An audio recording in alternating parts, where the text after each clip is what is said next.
bargaining with God for him to give me my baby back.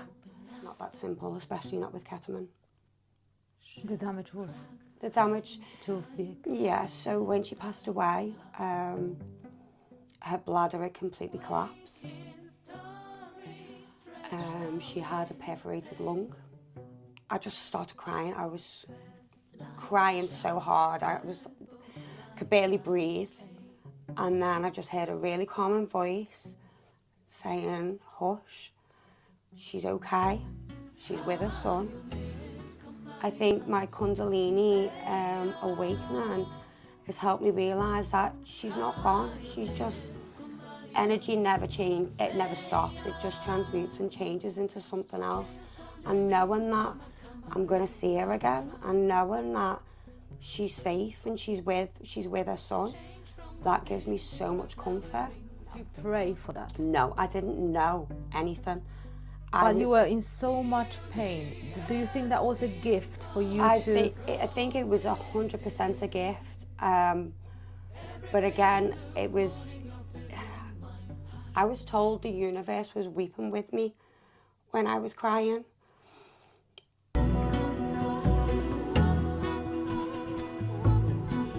Hello and welcome to Fiora's World podcast. We have episode 20 today with a special guest all the way from Lancashire, Natalie Ashton, who is a ketamine awareness advocate, and Yes. You run a charity as well, supporting people with victims of ketamine addiction. Yeah. And also you went through Kundalini Awakening, which brought very traumatic experience for yourself. So where do we start, Natalie?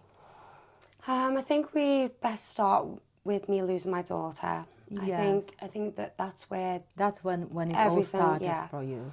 So I'll just explain a little bit about my daughter Beth. She was the love of my life. She was my soulmate. But unfortunately, she lost her son in 2019 due to preeclampsia. He was stillborn at 38 weeks, which you can understand was very traumatic for her. And that led to her using ketamine to self-medicate the pain that she was going through. This is happening all across the country, by the way. Young people are getting severely addicted to ketamine. And it was a secret addiction that she'd hidden away from me, the rest of her family, all her friends. And it wasn't until 2024 she was finally honest about her addiction. But by that time, within 6 weeks later, she had passed away before she managed to get the rehab places and all the help that she needed. So with that, I obviously heartbroken. I wanted to channel all my pain into some kind of purpose to help other families, to support, not just support them, but to get some awareness out there, because we were blindsided by ketamine and what it had done to my daughter's health. And I wanted to try and prevent other parents going through that. Let's go back to Beth. So how long she has been using for? So as far as I was aware, she was in active addiction for 6 years. And you didn't have a clue? No, this is the worst thing about ketamine. It is very easy for an addict to hide because it doesn't present like most substances. It's a dissociative, and a lot of people can function quite normally on it. Bethany had a very good job. She was not a pharmacist, she worked in a pharmacy as a dispenser. And, you know, you'd never know. She was just the girl next door. Okay, so she could normally function under the influence of ketamine. Yeah. Most people can. This is the insidious thing with ketamine. The tolerance will increase to the substance very, very quickly. But you'll have to take a lot more, but you'll still present, quite normal. And yeah, unless you're taking large amounts at one specific time to induce a K-hole, a lot of people can use and do very mundane, everyday things. You know, a lot of people need to use it just to have a shower. That's how much Right. it becomes a part of their daily life. So it takes away the pain on everyday life. Emotional pain. Emotional And just with what we would say with any addiction, a lot of the times it will creep in recreationally. But if you're suffering from any kind of mental health issue, ADHD, if you've got borderline personality disorder, depression, anxiety, all these kind of things, neurodivergency, ketamine seems to be the drug of choice because it gives them the illusion that they're in control and that it's helping them. It's helping their mental health, when in fact it's not. It's just disconnecting themselves from the true self. Yeah, and then before they know it, it's causing them excruciating pain and physical damage internally. So especially nowadays when we have so much neurodiverse people around us, many more people came forward with ADHD, OCD, anxieties, right? It wasn't the case 30 years ago. So that's why we have such a big problem with ketamine. I think that it's not just ketamine. I think it's every substance. I think so many people are lost and feeling. I think COVID played a big impact on people's mental health and mental state, and we were left kind of free falling. I know that for a lot of the people that I work with, that's where ketamine really crept in because, you know, there was nothing else to do, and emotions and moods were at an all-time low. But yeah, ketamine has become the drug of choice, I would say, with most of the younger generation. And, you know, I work with so many families that have been torn apart with it because it's one of the worst substances I know of in terms for relapse and for physical damage that it will cause. Well, so when Beth finally opened up in front of you, what did she say? So I went to the hospital. She had been admitted into hospital. Her weight, she was very emaciated. My 4-year-old at the time weighed more than her. Really? She was totally incontinent. So she was having to wear incontinence aids. Her bladder was no longer holding any urine. So she was in constant physical pain trying to pass urine. And she was using morphine that was prescribed. So as well as being a ketamine addict, she was a morphine addict. And her last appointment, she'd been taken into hospital. And I hadn't seen her for about 6 weeks, which wasn't unusual because she was 25 at this point. She was a young adult. But when I seen her, it did not look like my baby anymore. She was that thin. So she couldn't really hide what was going on at this point. I think she would have known that she needed help or she wasn't going to make it. And it was at that point, she said, the nurse was trying to usher me out because she was going to discuss, Beth's issues with her. And they were private, and Beth said, no, my mum needs to hear this. And she just broke down into tears and she said, Mummy, I've been using ketamine, I've been an addict. And yeah, that was a revelation. But at that time I thought, we're just going to get you help, we're going to get you fixed, it's going to be fine. And it's not that simple, especially not with ketamine. The damage was too big. Yeah, so when she passed away, her bladder had completely collapsed. She had a perforated lung. That was most likely from vomiting, which happens a lot. Ketamine doesn't just affect the bladder, the kidneys, it also affects the whole digestive system, the bile ducts, the gallbladder, and it can cause vomiting. So that was most likely the cause of the perforated lung. How long she had that for, I don't know. Was she still using after she she opened up? She was still, with ketamine, it's very hard for people to just stop. She was being referred to rehab. But I mean, I know people that can't go more than 20 minutes, especially when they're in pain, because ketamine, when so much physical damage has been done, so like what I'm saying to you, her bladder completely collapsed and she had a perforated lung, that pain, ketamine is the only thing that will relieve it. Even morphine won't take that pain away. So this is the draw, this is the pullback for users. Even I deal with people who have been to rehab or just come out with detox, and the very first thing they've done when they've got out is gone and used, and it's because they've either been in pain, physical pain, or the mental anguish, which as a recovering addict myself, I know that if you don't do the inner work, the recovery, there's always a chance of relapse. And I don't think the system is really caught up into the fact that both go hand in hand together. You can't say, get sober and then we'll give you some mental health help.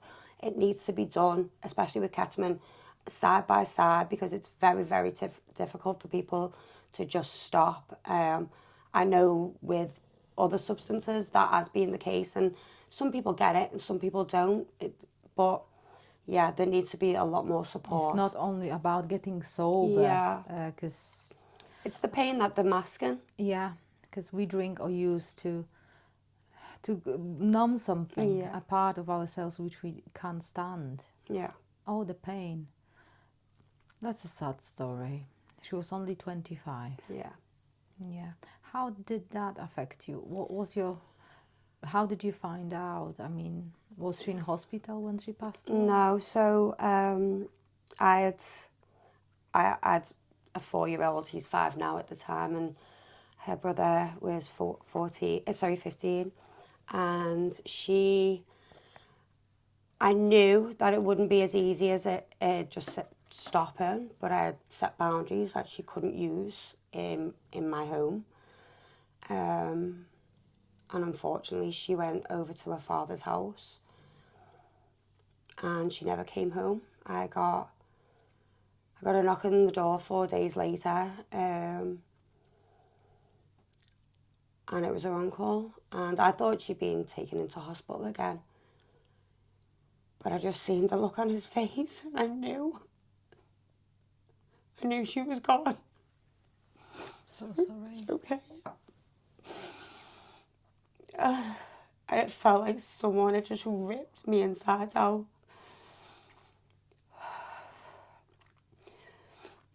And yeah, I was so numb.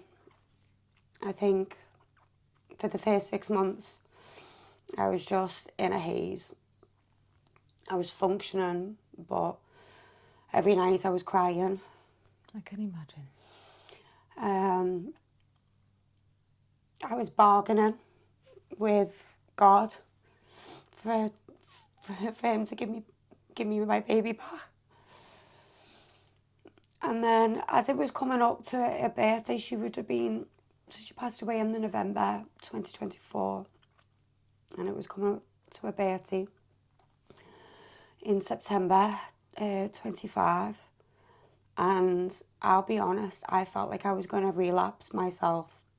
I was struggling so much. I missed her every single day, every single minute. She was just there in my mind. And I felt like I was locked in a bad dream, to be honest with you. And then, as I could feel, like, because I am in recovery, but I do know my own. Sorry, I'll just grab some tissues for you. Thank you. I did know the warning signs of potentially what a relapse would look like for me. And I needed to warn other mums what was happening. So did instantly the kind of mission of making aware other people about the substance and the danger of addiction and what ketamine is came to you? Yeah, it was like it was almost instantly. not instantly. There was about a 6 months period where I was just like in no man's land really. But then I think the more media pieces, articles of other young people that had suffered the exact same things that Beth had, and I got angry. I was like, why is no one else talking about this? Why is potentially the government not rolling out some more education? And that's when I kind of took it upon myself to try and do that. Try and warn others, took to TikTok, took to Facebook, created a coffee morning, applied for funding from Red Rose Recovery in Lancashire and received that. And it's just been an ongoing thing then from supporting families on Zoom, because I run 4 Zoom sessions a week to support parents and family members. So you have a lot of people there. Yeah, it's continuously fluctuating, and we have people from all over the world. We have people in America, Canada. This isn't just a problem in the UK. It's just that in America they charge £15,000 for a ketamine therapy, whereas in the UK they're buying it on the street. Right. Okay. So what happened next? I mean, the pain was still there, and I guess it's still by now. How do you feel about this all now? What have changed in your life since? So I lost my dad in October, so we hadn't even got a year without Beth being here before my dad passed away. And I think that another layer of grief on top of something that I hadn't even begun to process yet cracked me open in ways that are very hard to explain.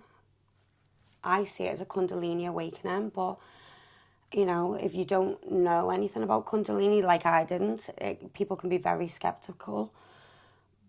But the fact that right now I feel probably more connected to myself, my children, to other people, than I ever have in my whole life.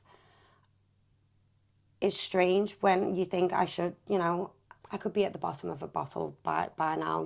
A lot of people would have done that, and that would have been an older version of me. But the way I've been processing it is taking every bit of pain and trying to transmute it into something positive, something that helps others, rather than wallowing in my own grief, which no one would blame me for, but it's not productive. And I think my Kundalini awakening has helped me realise that she's not gone. She's just, energy never change. It never stops. It just transmutes and changes into something else. And knowing that I'm going to see her again, and knowing that she's safe and she's with her son, that gives me so much comfort. But yeah, the experience itself of my awakening was not an easy one.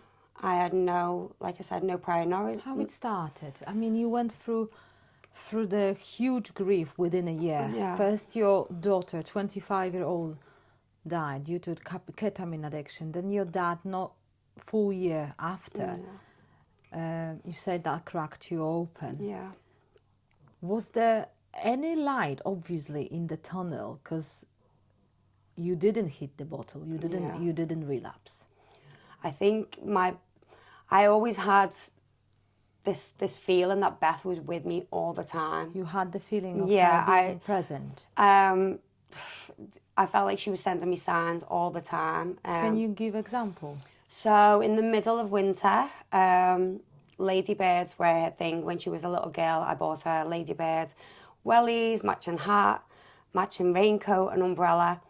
And we had a running joke that I bought her all this stuff saved up, and then she wore it twice, and then she didn't like ladybirds anymore. So it was in the middle of winter, just before Christmas, and I was, it was the first Christmas I was going to face without her. And my routine was coming out of the bath once my boys were in bed and crying myself to sleep. And I walked into the bedroom and a ladybird flew past me. And I thought, that's strange because it's winter. And then another one did. And then another one. And I was like, well, where are all these ladybirds coming from? And I opened my curtains and there was a cluster of ladybirds in my bedroom, and they stayed there all winter. But yeah, there was signs. I mean, people could say that that's just a coincidence. No, that's a beautiful thing, for me, beautiful sign. Yeah. So did that signs kept you going to not to relapse as well? Yeah, I like I said, I felt like she was with me. Can you describe the feeling?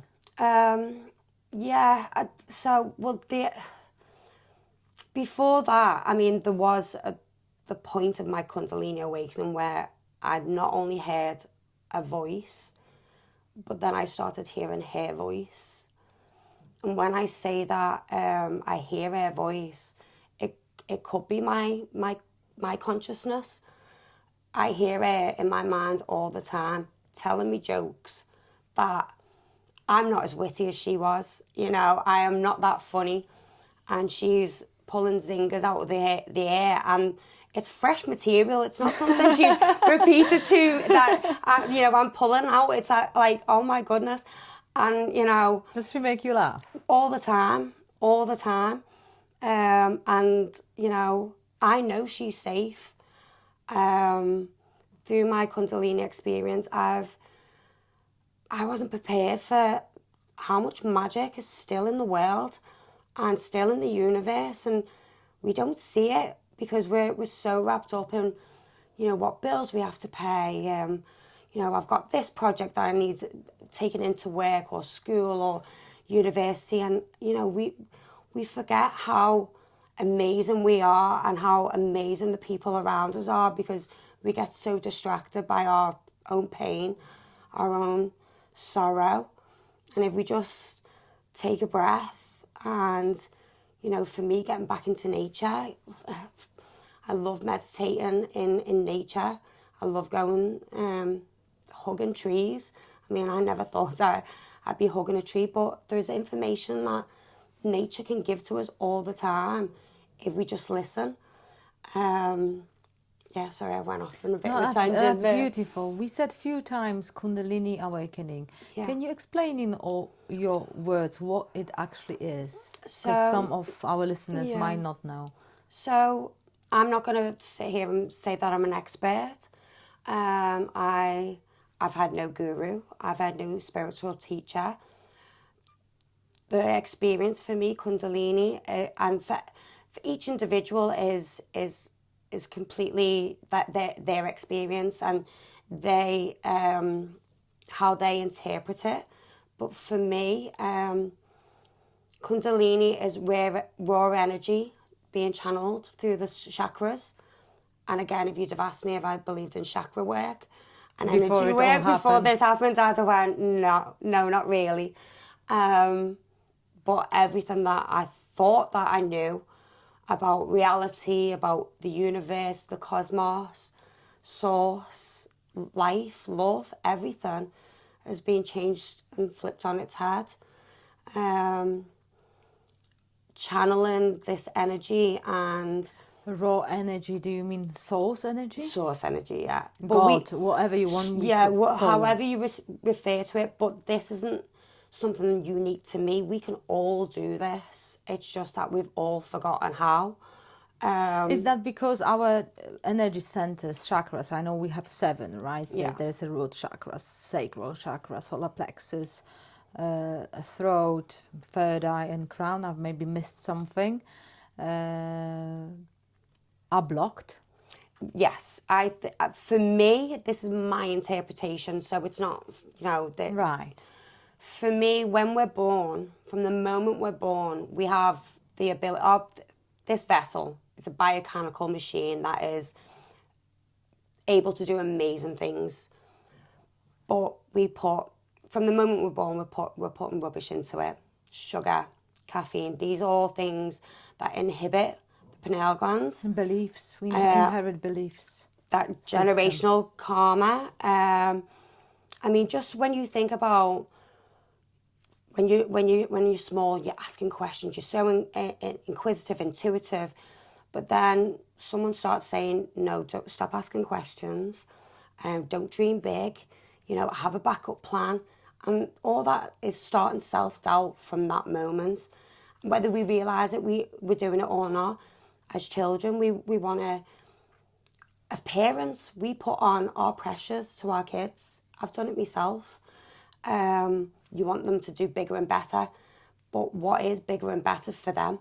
We're all discovering what makes us tick. And we kind of push our belief systems, our energy, whether that be negative or positive, onto people. It's a constant exchange. And yeah, again, I've gone off in a tangent. So I understand that when you go through Kundalini Awakening, the chakras, energy centers, that vessel gets unblocked. Yeah. So, and the source energy goes through you. So there are stages of Kundalini, and this is I feel like I've been incredibly lucky, because my chakras of my lotus is opened, and in a very, very short amount of time. I know that there are some people who the Kundalini process will start and then get stuck in the lower chakras, and they could be stuck in that kind of a process for a long time, feeling lost, not really knowing what to do with their life, with anything really. And again, looking for outside external answers when all the answers are locked within us.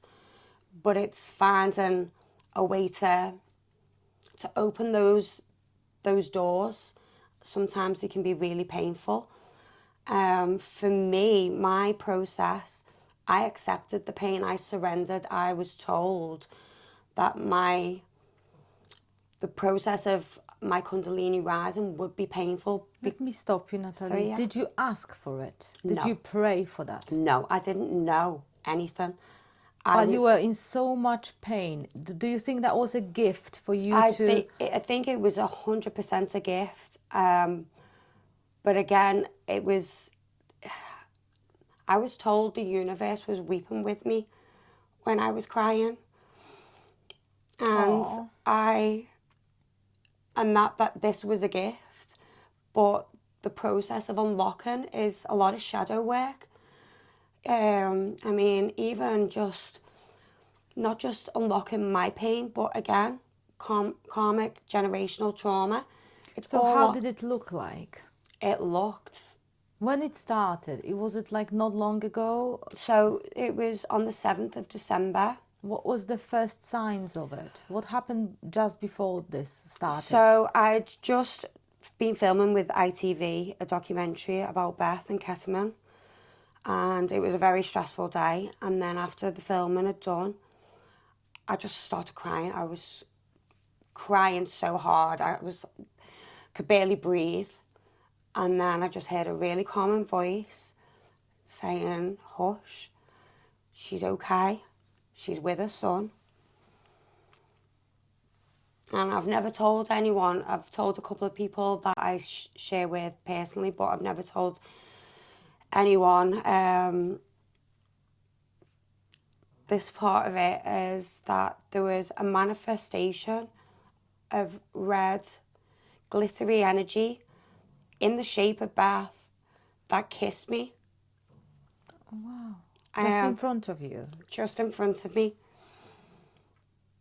And a song came on that my playlist was on shuffle, but it was Lana Del Rey, and it was one of the songs that we played at a funeral. Which song of Lana Del Rey? Young and Beautiful. And it came on, and I felt like she was holding me. There was no one there. Just, I could see like a glittery red energy, but it felt like I was having a hug from my daughter. I could smell her. It was like she was moving through me. It's the only way to describe it. And that is when I surrendered to it then, because it was like, if this is what if I can access, and even if it's only in my mind, you know, I'm all in. And that's how it began. Oh. Sorry. No, don't apologize. I do. So Natalie, did the process of awakening started like next day or a couple of days ago?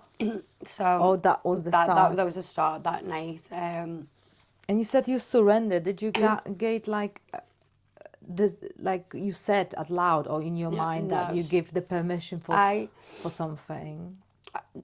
The voice said, to go deeper, it's going to be physically painful. Oh, and the voice kept talking to you. Yeah, so the voice has never stopped talking to me since then. There's more than one now as well. But it started, so I was told to lay down. Sorry, the voices started before the Beth death? No. When the voices the first time appeared? The 7th, everything happened on the 7th of December. On that BBC interview? On the ITV interview, yeah. ITV interview. That night was the reckoning for me of... So you came back home from the interview. Let me just put it into the pieces. Yeah. And the voice started to talk to you? Yeah, it was once the children were in bed. Mm-hmm. That's what my regular thing was, to wait until the boys were in bed and then I'd have me go cry. And because I've been talking about Beth's situation, I was really, really upset. I was borderline screaming without actual sound coming out, you know. And that's when the voice started. And like I said, it's not stopped. And the advice and the things that I've gone through, it's continuously just developed. It started with that night I started doing some small gestures, but they just continuously, I couldn't control them to begin with, to be honest with you. And I think that is one of the things about Kundalini. Movement is a way to process the energy. And, you know, some people sing, some people chant, some people have involuntary movements.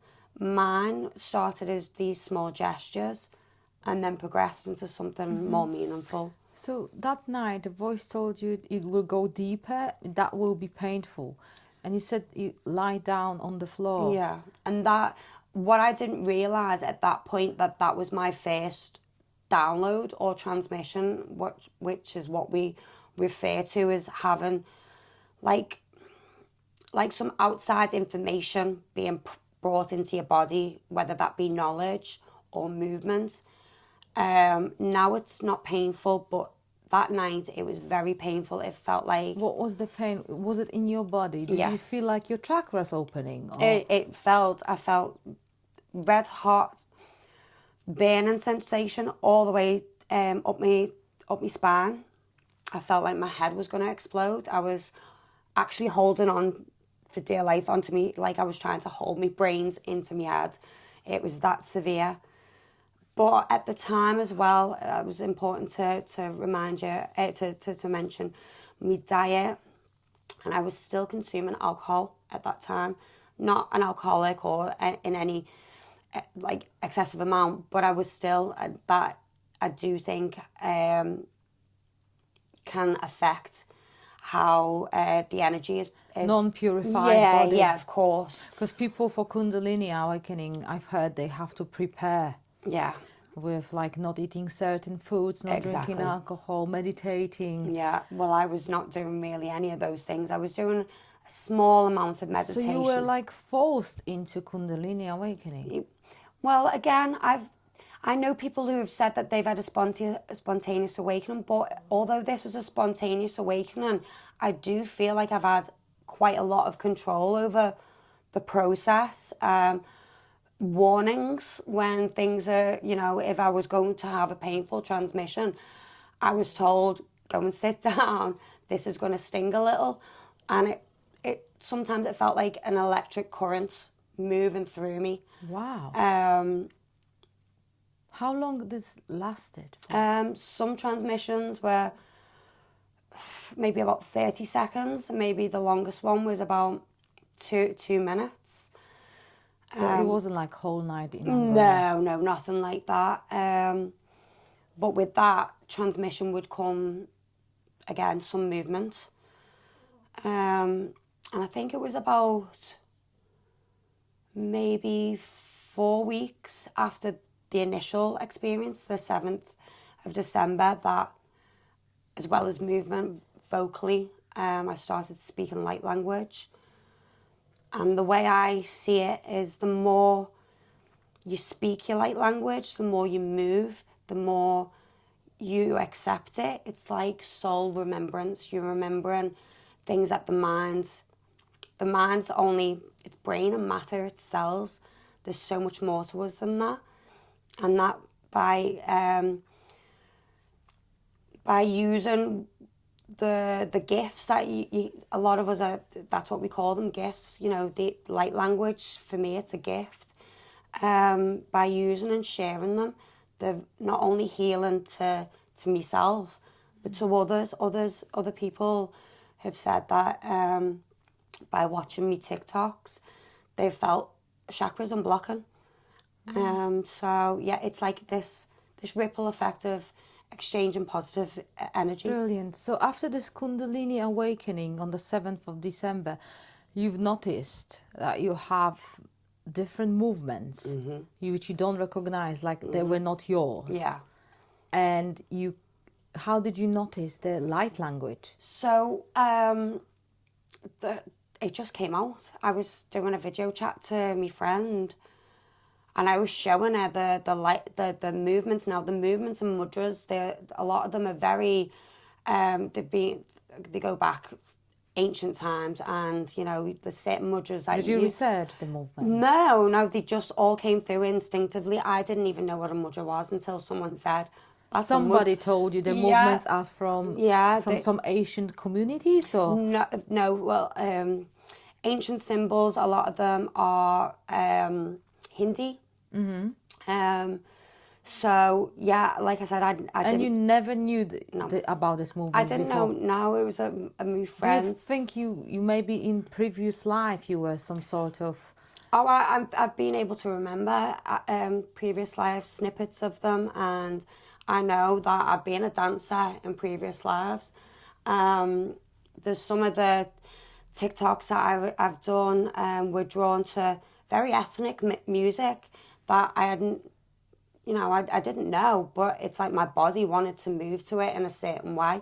I've never studied any form of dance, but No, in this life. Not in this life, but yeah, it just seems to, music is being a big way to open me up and to receive these transmissions, to be fair, yeah. Right. And the light language, do you have to tune into something to give us? I could speak it right now. Can you give me a message? Right, so with light language... Do you have to channel person or No, I can speak my own light language. I've spoken many languages in many lives, but I can channel separately, but that takes preparation. But hadnar odnar at hadar hodnar at it's ashnar at at narat or kir at hodnar akar. So the vocal comes with the movements. It's not.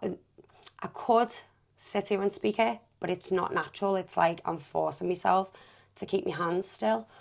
But yeah, channeling is something that I've recently started doing. But what's coming out, it's like I can't give you a word You for don't know word what it means. translation, but I know that it makes me feel. I mean, I talk to my cats like this. I'm shouting at my cats in this language, and I'm like, and then chasing them away. And yeah, there's different. I'll give you another example now.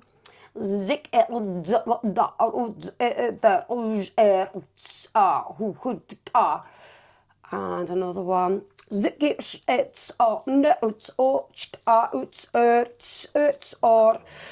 So they come in different frequencies, sometimes masculine, sometimes feminine. Right. Do you feel like you channeling some languages from other planets, from other beings? Yeah, 100%. Yeah. Yeah.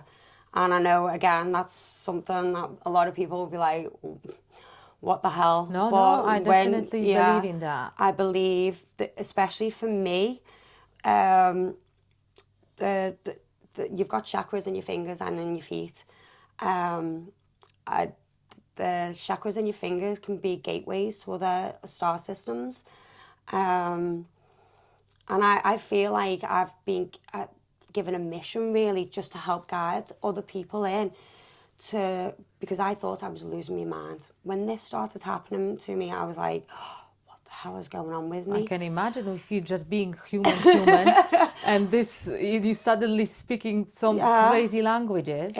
It's been a roller coaster, but the more I see that other people they're going through it and they're really struggling. They're thinking, I haven't got a partner. But if you've got a partner and you've got 2 kids and a 9-to-5 job, and trying to maintain some sort of normality and keep one foot in reality when sometimes everything is telling you to really immerse yourself in this world, it can be very difficult. And I wanted to let people know, this is happening to so many people. Loads of women over the age of 40 are going through this. And if it's happening to you, that there might not be something wrong with you. You might just be tapping into something that science is just catching up with now. The universe is infinite. And if we sit here and think, we are the only intelligent life form in the whole entire universe, then that is surely ego in itself. Still very primitive, to be fair. Yeah, 100%. Compared to our masters. I know. So, although it was very traumatic and full of pain, you were given a gift. I truly believe that. And I feel, even though I've lost me baby and me dad, I've never felt more alive. I feel like I've got so much to help and offer others, and I feel like I'm a better human being than I've ever been. What's your outlook on life now? Life and death? Why we never end. We never end. We have continuous cycles, and for me, I feel like Earth was supposed to be, we've got these vessels that allow us to feel pain and pleasure so intensely, but they've been hijacked, where we've forgotten who we are, that we're all multi-dimensional beings, that we all have amazing, beautiful gifts, and life is just a continuous cycle. Energy just exchanges and transfers into something else. So while we're here and we're so caught up in the mundane and the 9-to-5 and the bills, and we really truly lose sight of what is beautiful. And it's like, I can look at a flower now and go, wow, that's gorgeous. Or look at a tree and go, how far do your roots go? How many moons have you seen and witnessed? It's the things that we take for granted they're amazing. They are. And I'm in awe of, when I see people who are so resilient and so strong, and they've gone through, adversity and trauma, and they still show up for others. And I've met so many of them doing the work that I do with West Lancs Ketamine Awareness. I've met some of the most tenacious mothers and some of the most amazing young people who've, I know if Beth had survived, the likelihood of her relapsing would have been very high. She might have survived and, lost the ability to have children, and, that her journey of pain would not have ended with just getting clean.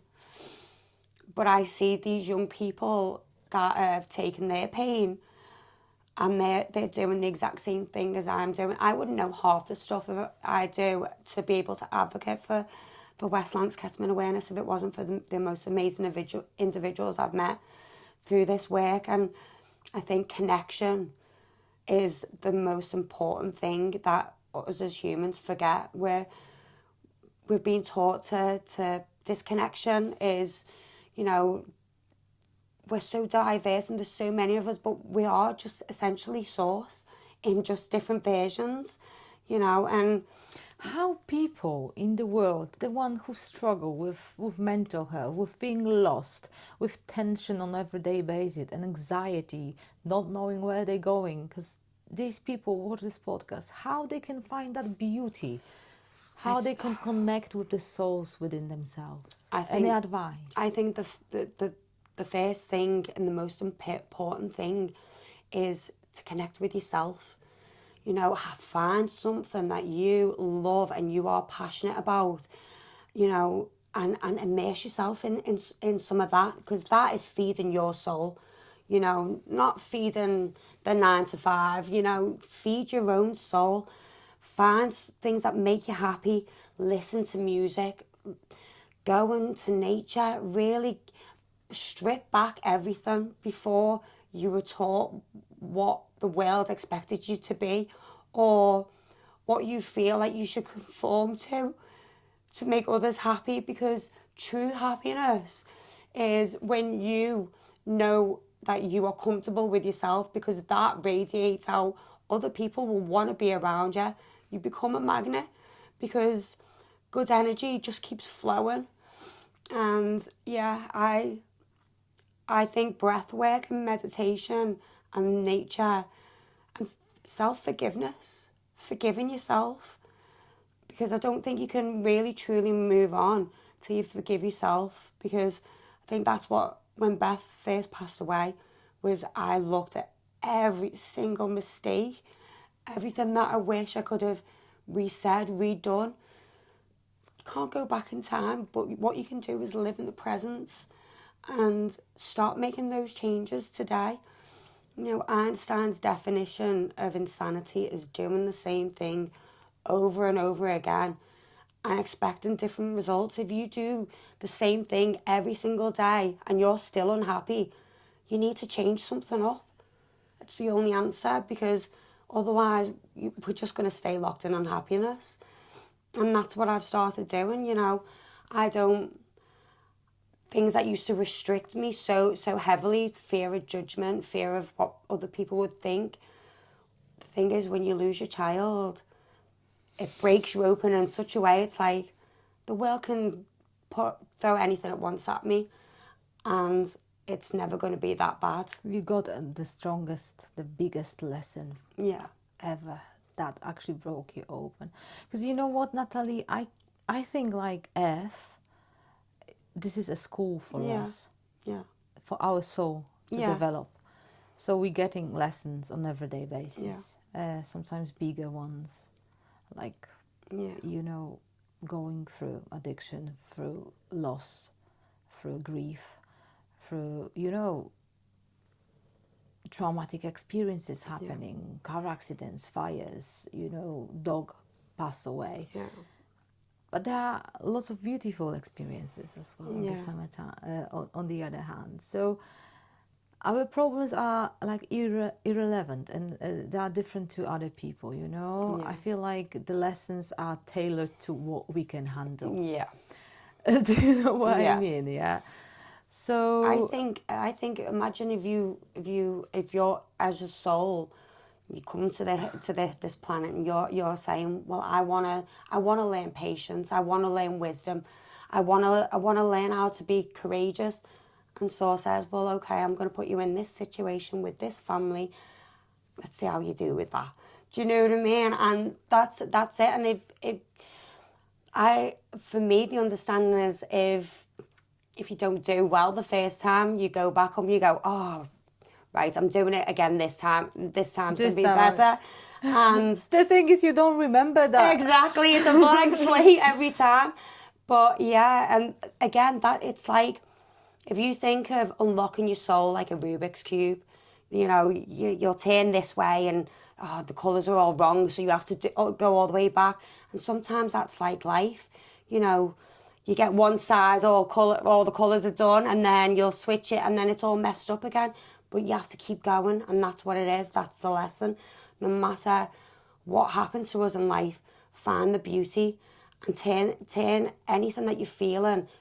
You know, you can feel that pain. This is the whole point, to feel. You can feel pain, you can feel fear. It's what you do with it that matters.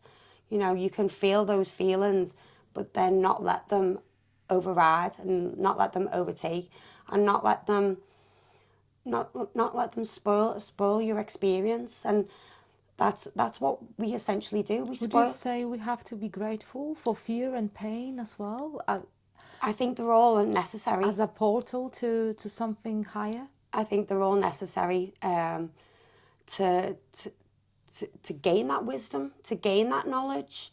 You know, I believe that there's been many prophets and people with this wisdom that have walked among us before, and we've never listened. Do you know what I mean? We're no further on than what we were like 2,000 years ago. But it's about, I do think that there's something different happening on the planet right now. I think that that there's more of us waking up Kundalini than ever before. You know, if you go back, you know, a few hundred years ago, a woman doing these kind of movements and speaking the way I do would have been burnt at the stake, you know, for witchcraft. And that can happen, that, you know, that has happened through all of time. If now we are allowed. Yeah, you're allowed to express yourself, and we're able to connect through media and internet. And, you know, if you were the only person in your town experiencing, you know, Kundalini and anything that goes along with it, yeah, you'd be scared and no one would understand it. But now you can go online and you can find your brothers and sisters people that are going going through similar experiences. Yeah. Okay, Natalie, I think that was it, and it was an amazing experience to interviewing you here. Your energy is so I don't even great. remember what I've just said, to be honest with you. No, because you're probably partly channeling things. Yeah. My last request in the end, as you know, as I am a singer-songwriter, would you do some of these amazing movements? I will. The song which I've released on last Friday. Yeah. So not even a week. You'll have to send it to me. Yes. Are you on Spotify? I am on Spotify, and I'm going to play the song now. Would you do it for our listeners? Of course. And then I will bring just a speaker. 1 second. Yeah. It's 3 minutes long, so... Yeah, no problem.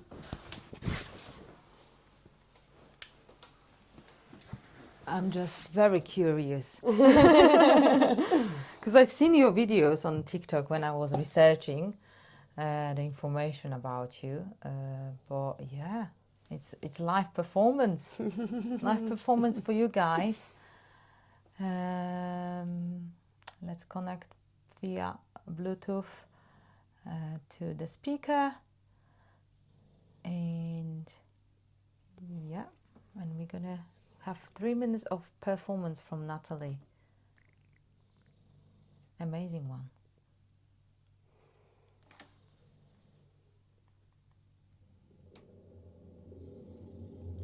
No, that's not the song. That's my song called Where I Stand.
Brilliant. I'm sorry for the. I don't know It's all right. what happened there, but I'm gonna try to edit it all Yeah. together somehow. That was amazing. Thank you. Made me feel very touched. That actually. Your voice is amazing, by the way. Oh, thank you. Your movements are amazing, by the way. We need to do a video. And Gucci is here as well. So yeah, we definitely need to. I will ask my partner if he would film it professionally in the studio, and he says yes. Yeah, That'd be amazing. You have to come back. Yeah. I think that could be lyric music video, Yeah. for example. That'd be cool, yeah. Yeah, just put lyrics on top of, Yeah. of you dancing in the studio. Yeah, it'd be We have brilliant. to think about it. Let's speak about it afterwards. But let's just say to our followers, subscribers, that you never had a dance lesson. No. It just happened after the Kundalini Awakening. Yeah. I mean, the dances that I've done, I mean, to all different kinds of music on my TikTok. Ravel's Bolero. We're going to add your yeah, TikTok to the description. Swan Lake, and, you know... You did Swan Lake? I've been doing, yeah, it's not perfect ballet, but it's like, the movements are there. I'll have to send you the video. Yes. Yeah, the amount of different kind of music that my body just responds to, where I've not heard it before, or I'll ask the universe, right, what have we got today? And whatever's there on TikTok, that's the one. I don't search for songs. I just ask for the universe to send me a song. And like once it was Swan Lake, and I was just like, oh my God, how am I going to move to this? And then when I did it, I was like, that looks like real ballet. So yeah, it's You're an strange. open vessel now, Yeah. for all sorts of things. And Yeah. it just manifested in light language and dance. Yeah. Wow. Great. And does it help you to process difficult emotions as well? 100%. You know, if I've, because I still feel like I'm not in this sense of bliss. I still feel emotions. I still cry for Beth, but I can just do it through movement, and I feel like, do you know when you've had a big cry and you just like feel relief? Yeah, I could do that in a 10-minute dance, but not only feel relief, feel restored, which is different to just feeling exhausted because you've had a good cry, but to actually feel like you've processed that pain that you've just been feeling for a second, and then you're not like, the pain's being processed, it's being dealt with, and there'll be more, but you just have to keep dealing with it in a positive way. For me, movement has been instrumental for that. I mean, everyone's, like I say, everyone's Kundalini experience is tailored for them, like what you were saying. It depends on what, you know, what you've asked for in your soul agreement, shall we say. But yeah, I've really found that movement and music for me it's been my medicine. Oh, thank you very much, Natalie, for coming. Thank you for having me. I really appreciate that. Was really good conversation, and I've learned so much myself. Every interview is just helping me to process my own stuff as well, because it's so many amazing people, and you're definitely one of the toppest. Thank you so much. Thank you for having me. And if you enjoyed watching that episode, you have to share it and put a comment. Let me know what you think about this episode, and give us a like or not. Just you can write wherever you want in the comments. Just let us know you are there and you are listening. Thanks so much for watching.